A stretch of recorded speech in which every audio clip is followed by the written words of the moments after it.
नमस्कार, सोमेश गितोड़े क्लासेस में एक बार पुनः आप लोग का स्वागत है। जैसा कि आप सभी जानते हैं कि मोटिवेशन फॉर यूथ एक कार्यक्रम हम लोग चला रहे हैं, जिसमें हम लोग नेट सेट क्वालिफाई जो है या असिस्टेंट प्रोफेसर के पद पर जो चयनित हैं, ऐसे प्रोफेसर को या ऐसे नेट सेट क्वालिफाई जो कैंडिडेट है उनको हम अपने चैनल पर लाते हैं, ताकि जो नए छात्र अभी सेट या नेट के एग्जाम दिला रहे हैं उनको एक मार्गदर्शन मिल सके। हमारा उद्देश्य केवल मार्गदर्शन देना है इस एग्जाम की तैयारी के लिए, उसको मोटिवेट करना है कि एग्जाम आप दिलाइए और असिस्टेंट प्रोफेसर के लिए पात्र हो जाइए। इसी बीच में आज हमारे बीच मिसेज मंजू घितोड़े हमारे बीच उपस्थित हैं और जो कि सीजी सेट क्वालिफाई हैं। मैं इनके बारे में थोड़ा सा बताना चाहूँगा कि ये जब एमए प्रीवियस में थी कि उन्होंने नेट का एग्जाम दिया था और तो उसमें असफल थी, और जो एमए फाइनल में थी तो वो सीजी सेट का एग्जाम दिलाई जिसमें वो क्वालिफाई हो गई। तो केवल दूसरा प्रयास में ये अपना सीजी सेट क्वालिफाई हुई हैं। तो बहुत बहुत बधाई आपको मिसेज मंजू घितोड़े। तो आप थोड़ा सा अपना परिचय दीजिए कि आपका ग्रेजुएशन पीजी कहाँ कहाँ से हुआ है और अपने बारे में बताइए थोड़ा सा। मेरा नाम श्रीमती मंजू घितोड़े है और मैं राहत इंदिरा गांधी कॉलेज से बीएससी की हूँ। इसके बाद शादी हो गई, बच्चे हो गए, उसके बाद एमए की हूँ माल खुर्दा कॉलेज से। जब मैं एमए प्रीवियस में थी तो मैं नेट का एग्ज़ाम दिलाई थी, तो उसमें तो नहीं हो पाया, लेकिन जब मैं फाइनल में थी तो मैं सेकंड बार फिर मैं सेट का एग्ज़ाम दिलाई, उसमें मेरा क्लियर हो गया। तो केवल दूसरा प्रयास में आपका? हाँ, दूसरा प्रयास में हो गया। अच्छा, ये बताइए, सीजी सेट आप दिलाएं या नेट एग्जाम दिलाएं, तो इसके बारे में कैसे पता चला कि मेरे को सीजी सेट या नेट एग्जाम ही देना है? क्या इसके पहले अन्य और कंपटीशन एग्जाम वगैरह आप दिलाए थे कि नहीं? मैं जब ग्रेजुएशन मेरा हुआ तो तब से मैं मतलब कंपटीशन एग्ज़ाम दिलाते आई हूँ, और जब ये जो पीजी हुआ उसके बाद नेट सेट का सब लोग दिला रहे थे, और मेरे पति का भी 2017 में उनका भी सेट क्लियर हुआ। तो जब मेरा भी पीजी एमए हुआ जब क्लियर, तो उन्होंने कहा कि तुम भी दिलाओ करके। इसके बाद सब लोग दिला रहे थे, सब प्रोफेसर बन रहे थे सेट नेट होने के बाद, तो मेरे मन में भी ख्याल आया कि मैं भी क्यों न दूँ करके। इसके बाद वही मैं जब नेट का दिलाई प्रीवियस में थी तो नहीं हो पाया, फिर सेकंड प्रयास में मैं सेट का भरी थी, उसमें मेरा फिर हो गया। अच्छा, और मैं एपी का भी एग्जाम दिलाई थी। अच्छा, एपी लेकिन नहीं हो पाया, कहीं न कहीं तैयारी में कमी हो गई थी। ठीक, सही बात है। और ये कमी हमेशा आपको गलतियों को आपको परखना हाँ, है हाँ। कि गलती कहाँ पर हुई है। तो अगली बार जब एपी का वैकेंसी आएगा तो उम्मीद है कि आपका चयन हो, और अच्छा आप मेहनत कर रहे हैं, शुरू से आप पढ़ ही रहे हैं। अच्छा, ये बताइए मेरे को कि जो ये सीजी सेट का आप तैयारी कर रहे हैं या किए थे, तो उसका पैटर्न कैसा था, किस प्रकार से तैयारी किए थे और कौन कौन सा बुक आप लिए थे, इस बारे में थोड़ा सा विस्तार से बताएंगे। देखिए, सेट का तो मैं बहुत सारा बुक खरीदी थी। शुरू में तो जब मैं नेट का एग्जाम दिलाई थी तो नेट का बुक था, उसको पूरा पढ़ी थी। अच्छा, नेट का बुक जिसमें प्रतियोगिता साहित्य हाँ, का हाँ, बुक लिए हिंदी थे? साहित्य इतिहास था। हाँ। बाकी जो सिलेबस के आधार पे मैं पढ़ी थी, तो हाँ। सिलेबस के आधार पे मैं बहुत सारा बुक खरीद ली थी। हाँ। जैसे आपका अशोक का फूल हो गया, तमस हो गया, और कुकुर मुत्ता हो गया, मैला आंचल हो गया, गोदान हो गया। हाँ। और ये गोदान मैला आंचल का तो मैं मूवी भी देखी थी। अच्छा। हाँ। अच्छा, इसमें जो तैयारी का कुछ पैटर्न बता दीजिए जिससे आप तैयारी कर रहे थे कि आप प्रीवियस ईयर के क्वेश्चन का सहारा लिए आप उसको देखें कि कहाँ कहाँ से क्वेश्चन आता मैं है। पिछले 10 साल का क्वेश्चन पेपर देखी थी, हाँ। ऑनलाइन देखी थी हाँ। सबका। तो किस टाइप का क्वेश्चन आता है, किस पैटर्न में आता है, वो सब मैं देखी थी, हाँ। उसी के आधार पर पढ़ी थी। हाँ। जैसे कि आपका रचना काल के आधार पे हो गया, इसमें कुट से संबंधित ज़्यादा क्वेश्चन पूछता है। अच्छा। जैसे कि रचना काल के आधार पे हो गया, फिर जन्म तिथि के आधार पे हो गया, और ये सब ज़्यादा पूछता है। तो पूरा मतलब रख ली थी मैं ये सबको। अच्छा, अच्छा। हाँ, और बाकी जो बुक था उसको तो मैं पूरा पढ़ी थी। अच्छा। बुक में जैसे कि किसने किससे क्या कहा, हाँ। क्या क्या संबोधन था, अच्छा। सब मैं पूरा बुक से पढ़ी थी। इसके बाद बुक से पढ़ने के बाद मैं उससे संबंधित वस्तुनिष्ठ प्रश्न में हल की। अच्छा, अच्छा, क्योंकि पैटर्न नहीं आप देखी टाइप का था। और बाकी मैं चैनल का सहारा बहुत ली हूँ। चैनल में जितना भी आता था यूट्यूब चैनल में, हाँ। वो सबको मैं बहुत पढ़ी हूँ, और उससे जितना भी वस्तुनिष्ठ प्रश्न आता था उसको भी मैं हल अच्छा, की हूँ। अच्छा, अच्छा। तो ये जो कुछ बुक अब मैं देख रहा हूँ आपके पास है, तो इस बुक को भी थोड़ा सा हमारे बच्चों को आप बता दीजिए कि ये बुक आप यूज़ किए हैं, है ना। हाँ जैसे ये हाँ, आपका दिख रहा है, ये दृष्टि का हिंदी साहित्य का ये है। है आपका यूजी नेट हिंदी का। अच्छा, ये हाँ ये हाँ है आपका आर गुप्ता का है। हाँ है ना, हाँ ये हिंदी प्रश्न पत्र सेकंड हिंदी का बुक है। हाँ, ये अब सबको पढ़ी हूँ मैं। बाकी अब कमायनी हो गया, विनय पत्रिका हो गया, ये सबको बहुत डीपली पढ़ना पड़ता है। हाँ, एक और बुक दिख रहा उसको है दोहा आपका। वगैरह याद करना पड़ता है विनय पत्रिका का। हाँ, हाँ, एक और बुक दिख रहा है, ये और वस्तुनिष्ठ। ये आपका हिंदी का ये हो गया। अच्छा, ये हाँ, आपका कंपटीशन अनसॉल्व टाइप्स का पेपर। है, हाँ, अनसॉल्व है।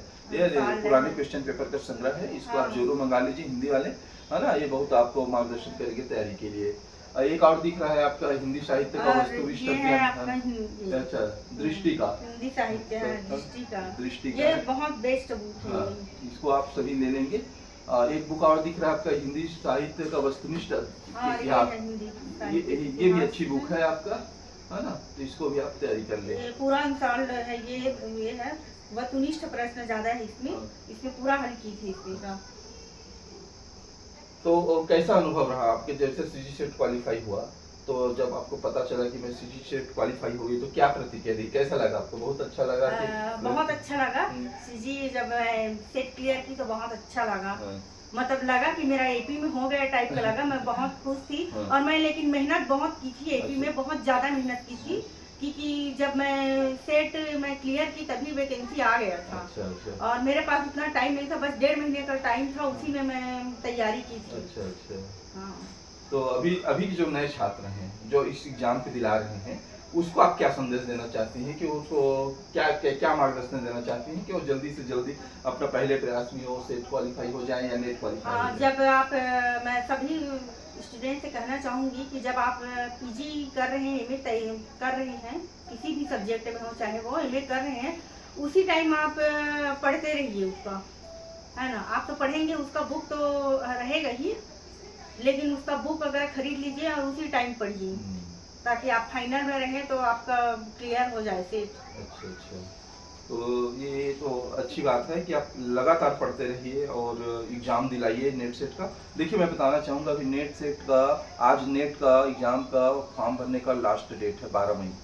तो 12 मई 2025 अंतिम तिथि है। तो सभी जो परीक्षार्थी हैं जो देना चाहते हैं कॉम्पिटिटर नेट और सेट एग्ज़ाम, वो फॉर्म भरिए आप। आज लास्ट डेट है, तो आप फॉर्म भर लीजिए अभी जाके और इसका तैयारी कीजिए। हिंदी, चूँकि हिंदी एक बड़ा विषय है, बहुत लोग बहुत कैंडिडेट रहते हैं इसमें और कंपटीशन बहुत ज़्यादा है। तो आपको इसके लिए मेहनत तो करना ही पड़ेगा भाई, है ना। मेहनत के सिवाय कोई दूसरा विकल्प नहीं है। अच्छा मंजू जी, ये बताइए, क्या एक आप कुछ जॉब में भी थी पहले, है ना, शिक्षा कर्मी का जॉब था आपके पास? 2005 में मेरा लगा था। अच्छा। शिक्षा कर्मी वर्ग 3 में लगा था। अच्छा लेकिन मेरा ऐसी जगह पे लगा था, बहुत नक्सली क्षेत्र में ही लगा था। अच्छा। और मैं बिल्कुल अकेली हो गई थी, कोई साथ में भी नहीं था रहने के लिए। 2006 में फिर शादी हो गई। अच्छा। फिर हम लोग को दोनों पति पत्नी को अलग रहना पड़ा। हाँ। और वो बहुत बेहद जंगल था, एकदम नक्सली क्षेत्र था, तो मुझे ठीक नहीं लगा। हाँ। मैंने सोचा कि चलिए और तैयारी करूंगी मैं, बाद में लग जाए करके। हाँ। फिर मैं उसको छोड़ के आ गई। अच्छा अच्छा। देखिए ना, ऐसा नहीं है कि आप तैयारी करें तो कुछ ना मिले आपको। आप कंटिन्यू मेहनत करते रहिए ना कोई आपको जॉब अवश्य मिलेगा। अच्छा ये बताइए, ये जो ये एग्ज़ाम आप दिला रहे थे, ये तो सीजी सेट एग्ज़ाम या कॉम्पिटिशन एग्ज़ाम या पढ़ाई के बारे में, आपको घर वालों से, सास ससुर से या पति से या अपने माता पिता से सपोर्ट मिला है कि नहीं इसके लिए? बहुत सपोर्ट मिला है। शुरू से कंपटीशन एग्जाम के बारे में तो मैं जानती ही नहीं थी।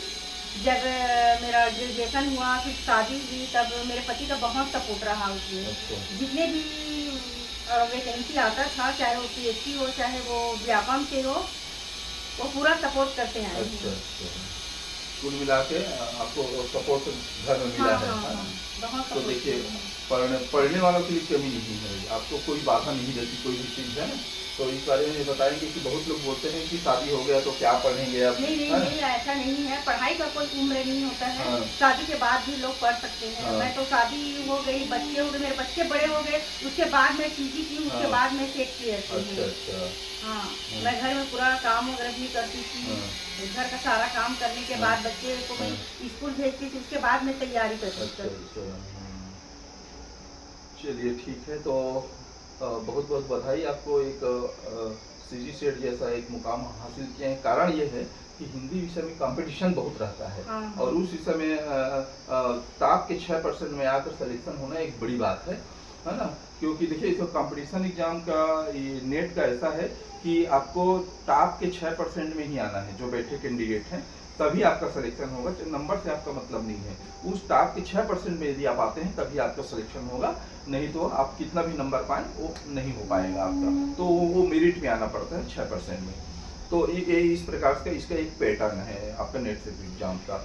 तो ये देखिए अभी के इस समय में उन्होंने बहुत सारे बुक दिखाए आपको हिंदी विषय का, उसमें आप तैयारी कीजिए और डीपली तैयारी कीजिए उसको, कि हिंदी विषय को आपको बहुत गहनता से अध्ययन करना पड़ेगा, तभी आपका सिलेक्शन हो सकता है। चलिए बहुत बहुत धन्यवाद मंजू जी। अच्छा ये बताइए मेरे को थोड़ा सा जाते जाते आप बच्चों को एक अंतिम सलाह या मार्गदर्शन क्या देना चाहेंगे? मैं कहना चाहूँगी बच्चों से कि एक बार में आप परीक्षा दे रहे हैं तो आप यदि असफल होते हैं हाँ। तो आपको निराश होना नहीं है। हाँ। किसी भी प्रकार का आपको मन में निराशा लाना ही नहीं है। हाँ। पढ़ते रहिए, एक बार में नहीं होता है, 2 बार में नहीं होता है, तीसरी बार में अवश्य आपको सफलता मिलेगी, निश्चित रूप से मिलेगी। अच्छा। है ना। पूरा आप जो भी विषय में आप पीजी हैं, हिंदी में हो चाहे जो भी विषय में हो, पूरा बुक पढ़िए आप और पूरा उसको डीपली पढ़िए। चलिए बहुत बहुत धन्यवाद। और जितना हो सके आप उसका वस्तुनिष्ठ प्रश्न हल कीजिए, वो सबसे बेस्ट तरीका है। अच्छा। तो अच्छा ये हो गया। और फर्स्ट पेपर के लिए ये भी महत्वपूर्ण है, इसमें एप्टीट्यूड टेस्ट है ना? हाँ, फर्स्ट पेपर का था, मैं खरीदी थी बुक, उसको भी मैं सॉल्व की थी। उसमें पढ़ी तो नहीं थी, लेकिन जो वस्तुनिष्ठ प्रश्न था उसको मैं बहुत सॉल्व किया। अच्छा। और कुछ मैं देखता था कुछ नोट्स वगैरह भी बनाते थे फर्स्ट पेपर का। हाँ। बहुत सारा पूरा काफी भर गया था हाँ। ना। एजुकेशन के संबंध में, साइंस के संबंध में, पर्यावरण के संबंध में, है ना। फर्स्ट पेपर का मेरा जो था एक यूट्यूब में आता था, उसको मैं बहुत सॉल्व करती थी। अच्छा। चलिए आज हमारे चैनल में आप आए और हमारे जो अभी नए कैंडिडेट जो नेट और सेट एग्जाम दिलाना चाहते हैं उनको एक मार्गदर्शन दिए कि एग्जाम देने के लिए उम्र कोई बाधा नहीं है। चाहे आपकी शादी हुई हो या ना हुई हो, है ना, तो ये कोई मायने नहीं रखता। केवल आपको जज्बा होना चाहिए, एक जुनून होना चाहिए पढ़ने का, तो आप कोई भी परीक्षा पास कर सकते हैं। मैं जाते जाते ये बताना चाहूँगा कि मिसेज मंजू भितोड़े ये मेरी वाइफ हैं और आज हम लोग का शादी का सालगिरह है। और इस शादी की सालगिरह के अवसर पर ये वीडियो हम लोग आपको शेयर कर रहे हैं। और एक एजुकेशनल चैनल है, मेरा चैनल है, और जिसमें आप सपोर्ट करके इसको लाइक कीजिए, शेयर कीजिए और ज़रूर परीक्षा में बैठिए। आप लोग एजुकेशन मस्ट है आपके इस समय में, और जितना अधिक आप पढ़ाई करेंगे उतना अच्छा है। आप अपना जनरेशन बदल सकते हैं, अपना आप लाइफ स्टाइल बदल सकते हैं। उसका एकमात्र साधन एजुकेशन है। तो बहुत बहुत धन्यवाद मैडम आपका।